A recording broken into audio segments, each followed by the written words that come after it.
आता मी 3 विषय सांगितले. 97 दिव्यांगचे 400 पैकी 388 केले, 12 शिल्लक आहे आणि 97% आपले पर्सेंटेज आहे, सक्सेस रेट आहे. आता एसेन्शियल सर्व्हिसेस जे आहे, जे 2 ठिकाणी वोटिंग आपण फॅसिलिटी दिलेली आहे, ते कुडाल SDO कार्यालयामध्ये दिलेले आहे आणि एक आपले जिल्हाधिकारी कार्यालयामध्ये जे खाली आहे लिफ्टच्या जवळ. म्हणजे हे आहे ज्यांना पोलीस कर्मचारी किंवा ड्रायव्हर्स असे जे लोक आहेत त्यांच्यासाठी आहे. सो इथे ज्यांनी सहमती दर्शवली की आम्ही या माध्यमातूनच वोट करणार आहे असे 507 आहे. तो 507 पैकी 313 ऑलरेडी झालेले आहे आणि राहिलेले आहे 194 आणि आपले सक्सेस रेट आहे 65% आहे. आणि बाकी जे आहे यांचे आकडे 8 पर्यंत येतील, 8 पर्यंत, आज रात्री 8 पर्यंत येतील. तो सिमिलरली दुसरा आहे फॅसिलिटेशन सेंटर म्हणून एक आहे, म्हणजे हे आहे पोलिंग पार्टीसाठी. तो यांचे सुद्धा यामध्ये जे सहमती दर्शवलेली आहे ते 6,645 आहे, 6,645 आहे. आणि यापैकी मतदानाची हक्क म्हणजे अंमलबजावणी केलेली लोक 4,655 आहे आणि राहिलेले जे आहे ते 1,990 आहे आणि याचे सक्सेस रेट आहे 71% आहे. तर हे सुद्धा आपल्याला सकाळी आज 8 पर्यंत आपल्याला सगळे माहिती याची येते. बिकॉज हे जे आहे याचे हे आपले पोलिंग पार्टीसाठी ARO सेम बॅलेट. तो उदाहरण आपले रत्नागिरीचे ARO होते, आपले समाज कल्याण भवन जे आहे डॉक्टर बाबासाहेब आंबेडकर भवन तिथे आहे. तो इकडचे जे डिस्पॅच सेंटरचे जे पोलिंग पार्टीज होते त्यांनी तिथे केलेले.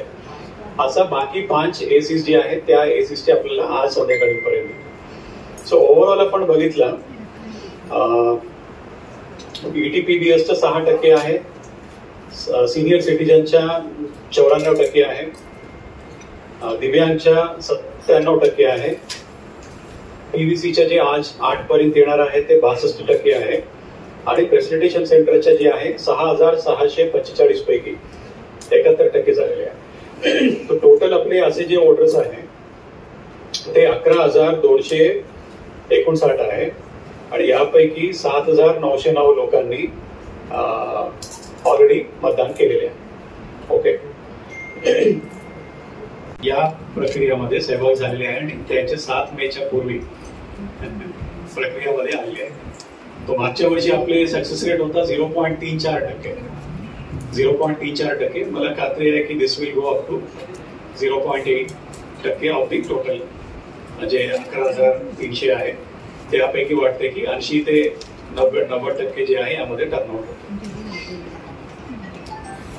आता हे स्टेटस आहे. आपण परत मी बाकी जे आकडे आहे मी जस्ट ओव्हरव्ह्यू देतो आणि मी त्यानंतर SP साहेबांना दिले आहे. त्यांचे 3 कंपनीज आलेले आहे, म्हणजे 300 लोक. आणि यापैकी एक कंपनी जी आहे ते आपली FCI गोडाऊन, जिथे काउंटिंग सेंटर आणि स्ट्रॉंग रूम आहे, तिथे आपण आजपासून त्याचे ड्युटीज इश्यू केलेल्या आहेत. आणि तिथे सेम SRPFची एक टीम आहे, 2 प्लॅटून्स आहे.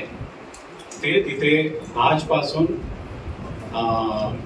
मे बी काउंटिंग झाले नंतर 8, 9, 10 जून पर्यंत ते थांबतील.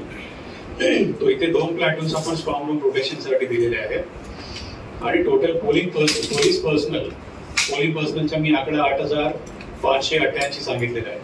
आता पोलीस पर्सनल जे आपण तैनात केलेले आहे उद्याच्या ड्युटीसाठी 120 पोलीस ऑफिसर्स आहेत, जे क्लास 1, क्लास 2 ऑफिसर्स आहेत. आणि पोलीस एम्प्लॉईज जे आहे PCs ते सगळे ते 2,680 आहे. आणि होमगार्ड जे आहे ते 1,692 आहे. ओके, एकच विषय आहे. त्यानंतर मी SP साहेबांना विनंती करतो ते आहे आचारसंहिताबाबत तक्रारी जी आहे ते आमच्याकडे टोटल आतापर्यंत 4 प्रमुख तक्रारी आलेल्या आहेत. पहिला तक्रार आहे 22/3 आहे. त्यानंतर 25/4 एक तक्रार आहे.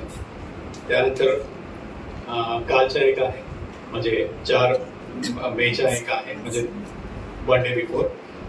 आणि 4/5 एक आहे, म्हणजे 4/5 रोजी 2 आलेले आहेत आणि बाकी 4 आलेले आहेत. यामध्ये बेसिकली सगळे जे आहे ते व्हेरीफाय करावे लागतील.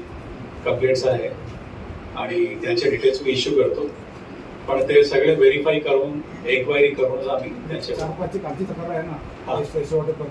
ते आहे ना, ते सुद्धा आहे.